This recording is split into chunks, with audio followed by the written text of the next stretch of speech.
Dubai is a city of glittering skyscrapers, luxury, and excess, where the world's richest gather to enjoy lavish lifestyles.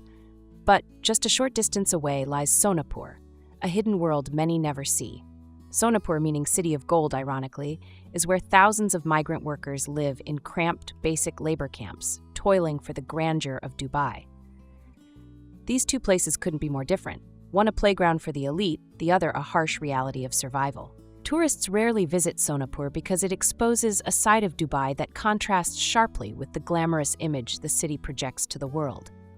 Dubai is located in the United Arab Emirates, UAE, on the southeastern coast of the Arabian Peninsula, bordering the Persian Gulf.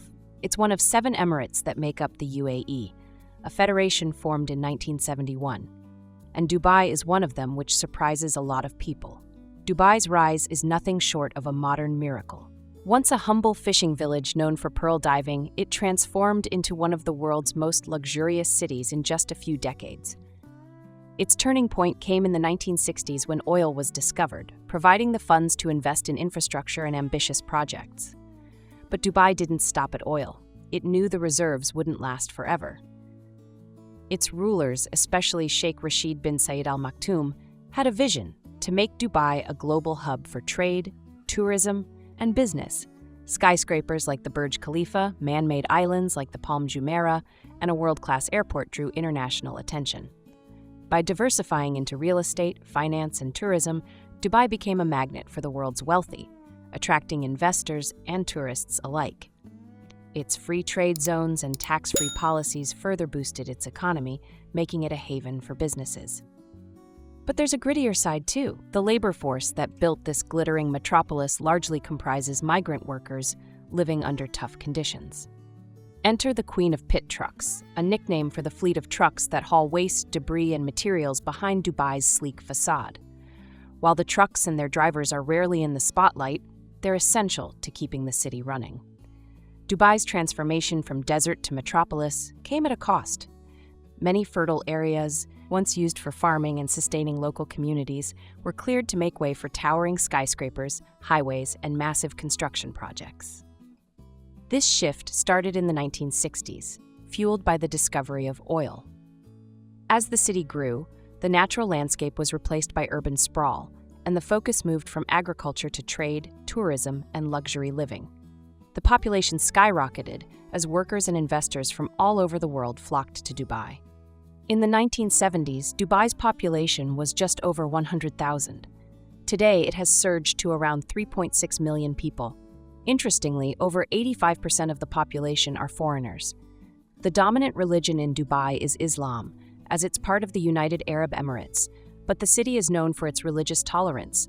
Large expatriate communities freely practice Christianity, Hinduism, Buddhism, and other faiths. Dubai's rapid growth came with immense diversity, making it a melting pot of cultures, but it's also a place where tradition meets modernity in striking ways. Let's get into the Dubai, which you don't see in the tourist guides, from luxury to trash. Imagine crossing an invisible line where the two starkly different worlds coexist. On one side, there are 5-star hotels, artificial beaches, and high-end restaurants where tourists soak up the sun in pure luxury. But not far away lies a hidden reality that feels like a parallel universe. Here, the glitz and glamour vanish, replaced by the harsh struggles of daily survival. This place is called Sonapur, where migrant workers live in overcrowded accommodations that resemble prisons more than homes, far from the luxury they help build the Dubai of their dreams. Life in Sonapur is a world away from Dubai's glamour. It's where thousands of migrant workers live, crammed into overcrowded labor camps after long, grueling days in the scorching heat. Their dormitories are often small, shared by many, with basic facilities that barely meet human needs. Workers earn meager wages, most of which they send home to support their families. Free time is rare, and leisure is almost non-existent. The contrast is stark. While they build Dubai's glittering skyline, their own lives are marked by hardship, sacrifice, and the dream of a better future that feels painfully out of reach. To understand this division, we need to go back in time a little. In the 1960s, Dubai was a quiet desert town with a small population known for fishing, pearl diving, and trade. There were no towering skyscrapers, no luxury malls, and no glittering nightlife. Life was simple, and most people relied on the Arabian Gulf for their livelihood. But everything changed when oil was discovered in 1966. The oil boom brought wealth and a vision to transform Dubai into a global city. To turn these dreams into reality, Dubai needed workers. Thousands of them. The local population wasn't enough, so they opened the doors to migrant labor. People from India, Pakistan, Bangladesh, and other countries poured in to work in construction, laying the foundations of Dubai's rapid growth. These workers came for better opportunities, but their lives were tough. While Dubai grew into a city of luxury, it was built on the hard work of those who toiled in the shadows. In Sonapur, the houses are simple, cramped labor accommodations made of basic materials like concrete or metal sheets. These buildings are designed to pack as many workers as possible into small spaces, often with 6 to 10 people sharing a single room. The facilities are minimal: tiny kitchens, shared bathrooms, and no luxuries. Dubai's scorching temperatures, often reaching over 40 degrees Celsius, 140 degrees Fahrenheit, make life even harder.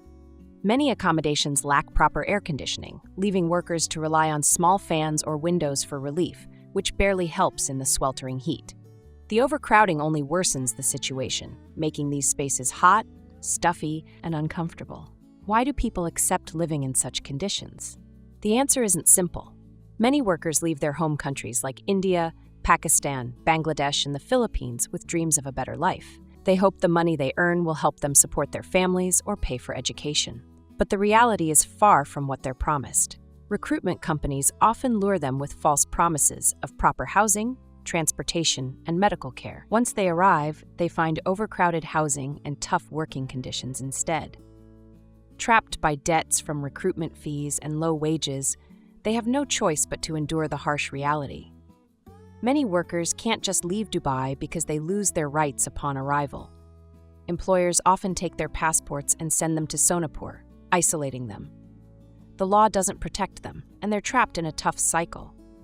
If they lose their jobs, they have just 30 days to find another or risk deportation. With little freedom, they take any job they can to survive, living with countless restrictions. Most struggle to save enough to send money home, often barely managing to cover basic needs while enduring harsh conditions. In Dubai, migrant workers typically earn between $200 to $400 a month, depending on their job and skills. The cost of living is high, so they keep only a small amount for themselves, often just enough for food and basic needs. The rest of their salary is sent home to support their families. Many workers live frugally, saving every penny they can, because their main goal is to send as much money as possible back to their loved ones. Rent in Dubai is notoriously high, and for many migrant workers, it's a struggle to survive. Workers are often forced to live in overcrowded labor camps where multiple people share small rooms. It's common for 6 to 10 workers to sleep in one room, with barely enough space for their belongings. The rent is usually deducted directly from their low wages, leaving them with very little. To make ends meet, workers typically spend the majority of their earnings on basic food and necessities, often eating simple, inexpensive meals like rice, bread, and lentils. Hygiene is a constant challenge, as shared bathrooms and limited access to clean water make it hard to maintain proper cleanliness.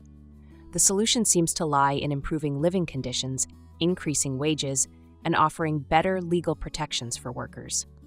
However, many continue to endure these hardships, driven by the hope of a better life for their families back home. Imagine being in a place where you have no passport, no money, and are buried in debt. This is the reality for many migrant workers in Dubai.